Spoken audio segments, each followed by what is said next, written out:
Everybody, we're going to move on to the actual drafting and then the revising of this ethnographic essay. I'll take both together this time around. Here's what you want your ethnographic essay to accomplish. First of all, into the funnel of the writing process, you're bringing in those artifacts you've identified, your observations, material from interviews, and because you're writing about a group with which you identify, your own thoughts and observations. The goal, though, is to reflect on how the people in that group see themselves and the world around them. From that, you will generate a more specific frame for this essay.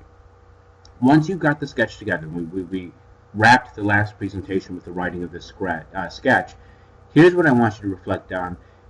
It says in your journal, our journal has been the blog. You don't need to do these on the blog, but somewhere take some time to respond to these questions as you try to evaluate where to go next once you've got that sketch done. First of all, what's the strongest impression of the group that you've got as you worked through these generation processes? What kinds of things did you see, hear, read, or remember that gave you that impression? What are other impressions you've got? Which of these impressions might be the focus for your rough draft? And that's it. You want to begin, once you've got all the stuff on paper, to narrow, to focus, to pull things together so that in this really relatively short essay, you will have a clear thread that guides the reader through a complete thought, a complete evolution of thought. Okay. Finally, what do you most want to know about the culture now that you understand it a bit more? What further questions do you have? And those further questions may generate a need for you to map out, and especially now because we don't have a lot of time, to map out exactly what further research, what further observations you need to complete before finalizing your draft. You can still begin drafting with an awareness that you have to incorporate more information. That's fine. But make a plan immediately. Once you've got the sketch done, sit down and decide what more you're going to need and decide how and when you're going to get that. Now, in terms of other stuff to look for as you're exploring, the slide here suggests you return to the field sites frequently. You don't have a lot of time for frequently. However, you can return, if you can, to wherever you've observed this group in action. And again, if it's a group to which you belong, this will probably be very easy for you if that group meets regularly. And these are the sorts of things you may still want to gather more of, depending on the questions you've got after you review your sketch. Now, here's what's going to be extremely helpful for structuring the final essay. Begin by looking at all the stuff you've gathered so far and start breaking it into categories, because that will help you decide where that data might come in handy in terms of examples, clarifications of what you're discussing. Okay? First of all, look for recurrences, ideas, themes, stories, phrases, behaviors, anything that repeats itself, because that repetition would indicate its importance, and also that repetition would make it useful as a unifying theme for the essay that you're crafting. And then additional categories to have in mind as you try to organize your information. Data that explains social relationships, interactions between people, how people use the space they occupy, rules of behavior in the group. And that's especially interesting because a lot of times for the outsider, that's the most baffling. What are the things I'm expected to do as a member of this group? Authority and power. How do you decide who's the head of the group? And if there's no clear head still, typically people tend to defer to somebody. Certainly, when I was playing World of Warcraft, I'll bring that in because it's an example I've used already.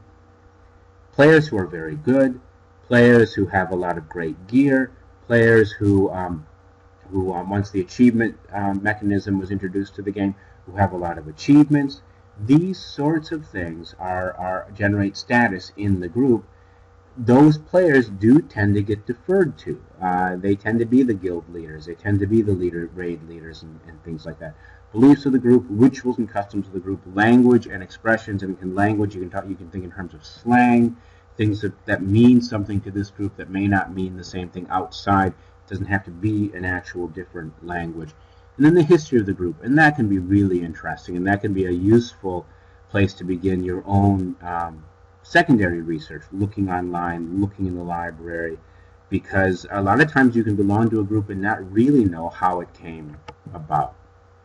These are those methods of development, and you've got to choose one of these, okay? I want you to think in terms of how you're going to organize all this stuff you've got. A typical day focuses on a day that seems to be representative of what people in this group experience, focused on a particular time, a specific place, and a specific group of people. One advantage of this, it provides a very dramatic, very limited focus, as long as it helps you make your point.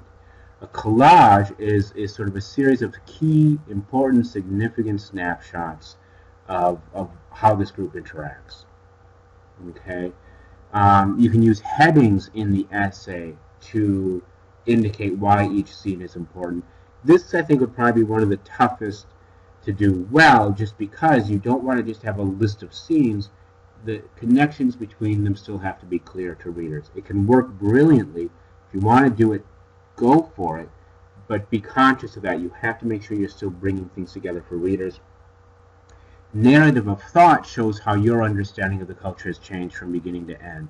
So you usually begin with your initial assumptions and then explain how what you've observed, the research you've done, has influenced and shaped those. Okay. Another method development that's being suggested here is the question to answer, where you begin with a bit of background and then generate from their questions. What is your interest in this? What is the thing that you wanted to find out based on your understanding of this culture?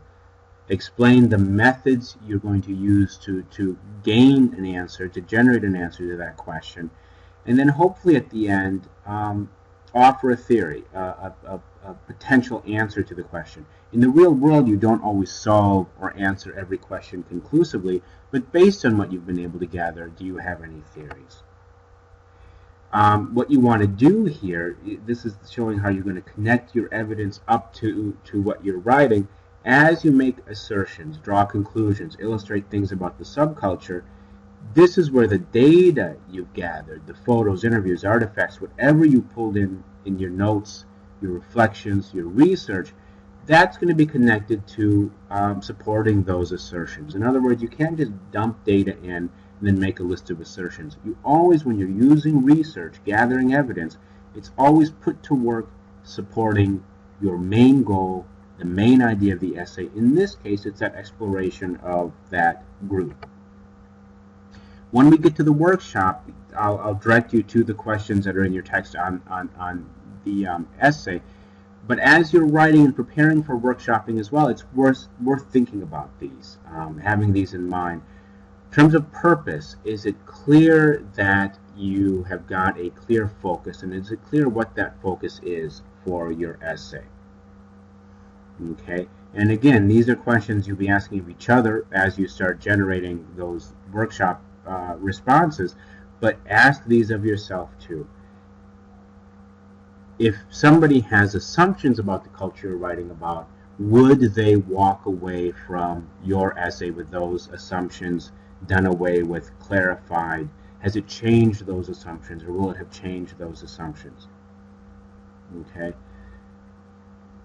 Can you neatly summarize the answer to that primary inquiry question of this assignment, which is, how do the members of this group see themselves and their world? When you reread your own essay, can you neatly, in a sentence, 2 sentences, summarize the answer to that question? Okay. Finally, as you begin revising, okay, in terms of shaping your essay, make sure your draft clearly tries to say things about the group rather than just focus on providing data, plopping stuff down. It all has to come together to say something, okay? So does the draft try to say things about the group?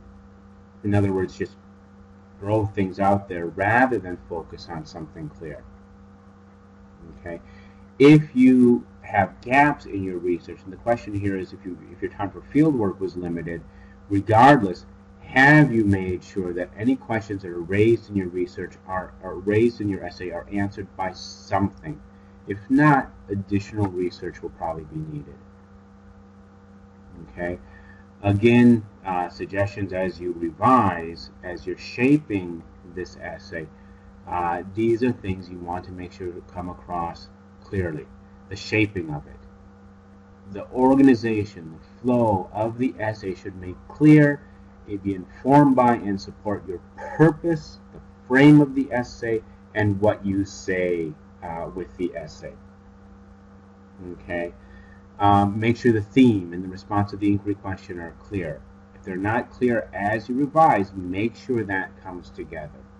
And then make sure the organization makes sense. You've chosen one of those organizational patterns we've talked about. They're explained in your text, and you've guided readers through it with clear transitions, with an effective introduction, with an effective conclusion.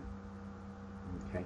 And again, this slide beautifully offers, depending on the feedback you get from me or from your peers, or just your own thoughts as you reread, points you to specific strategies back in chapter 13, which we read early in the course, that will help you fix those issues. The key thing to remember is the revising of an essay is really the writing of the essay. In other words, that rough draft will probably need a lot of work. I mean, if I sign off and say, yeah, it's brilliant, leave it be, that's fine. But you have to come into the revision process out of that workshop experience really ready to make significant changes. Okay? So just going through and looking at maybe the marginal comments and fixing a few sentences here and there, fixing a few grammatical punctuation errors here and there, will typically not make a significant impact on that essay. The rough draft is rough. The actual shaping of the final draft comes in the revision process.